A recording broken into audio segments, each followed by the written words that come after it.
Hey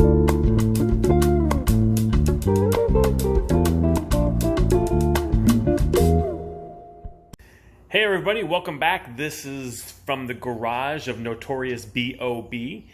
And today we're going to be installing some Kuryakyn mini floorboards on the CTX700.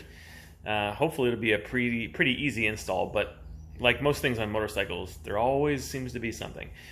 So the first thing I'm going to do is I'm going to show you what comes in the package. And so here you have the two floorboards here. And then I had to also purchase the, they're called the splined adapter, which are these things. They sort of go in place where the pegs are. And so you might ask yourself, well, why would you use these? And so if we look here on the bike, here's the standard setup on this bike. The cool thing about the CTX700 is that the pegs are pretty forward on the bike. You can see where the seat is, and they're pretty far forward comparatively to most other bikes. So what we're going to do is we're going to be changing this out with a floorboard. And it's a smaller one, and so we're going to see how that feels. If it turns out that over the time that we want something bigger, we can always put a bigger one on here. And I've also heard that this mini floorboard from Kuryakyn is also used pretty well to go on the back for the passengers. So we're going to try it on the front first, see how that works out. So the first thing we're going to do is remove the foot peg here on the CTX700, and it really looks like that there's a pin on the bottom side of this bolt right here. It goes through, and on the bottom side here there's just a cotter pin. So we're going to remove the cotter pin, pull the bolt out, and there's a spring in there, and then we're going to swap those out. So we're going to get going, see how she goes. Alright, so we're back here, and I'm just wanted to show you the underside of the bolt of how the peg is attached. So here's your peg, right? The bolt comes to the top, and it's really simple. It's just removing the cotter pin. So I'm just going to bend these back this way and that way, and then pull the pin out. All right, and then we'll show you the next step. So now I pulled the cotter pin out, which I guess I'll show you, but it's really small. So the cotter pin came out of the bolt right here. I'm going to pull the bolt out. Now I just wanted to show you when you pull the bolt out.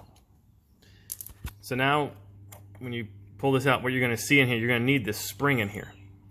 It's just a coil spring, just to make sure that it gives the peg play. So if it scrapes or it bends up, it just comes back down in place. So what's unique about, or what's the one challenge about this install, is that you'll notice inside the peg, it's actually hollow. It may be hard to see, but in the spindle adapter that comes with it, you can see it's not. And so what happens is when you go to put this spring here, I'll get a better angle.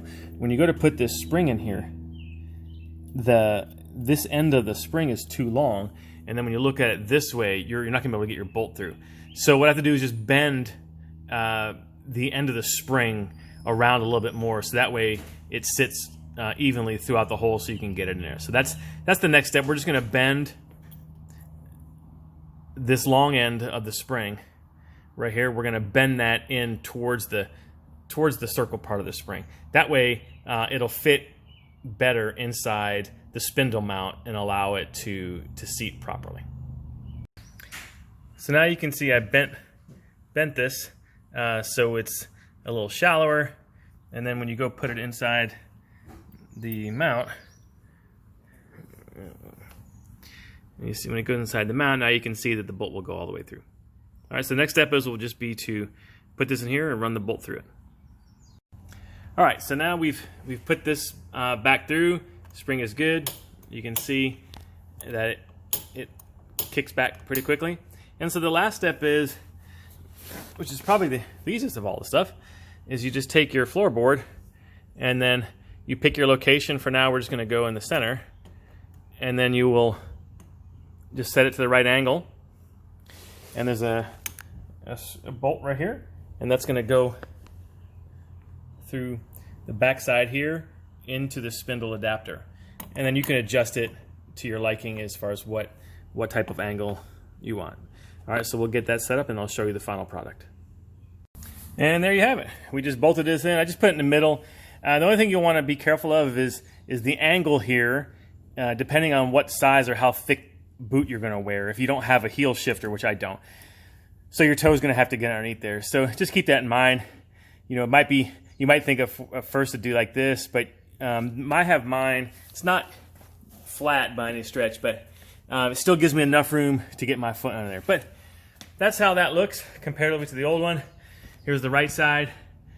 So very symmetrical, very clean look, nice, relatively easy to install, and gives your feet some more rest and balance and more comfortable positions to ride in when you're going down the highway.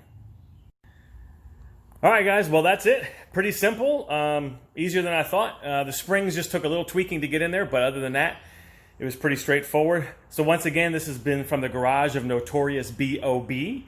Get out there and ride and be safe, and we'll talk to you later.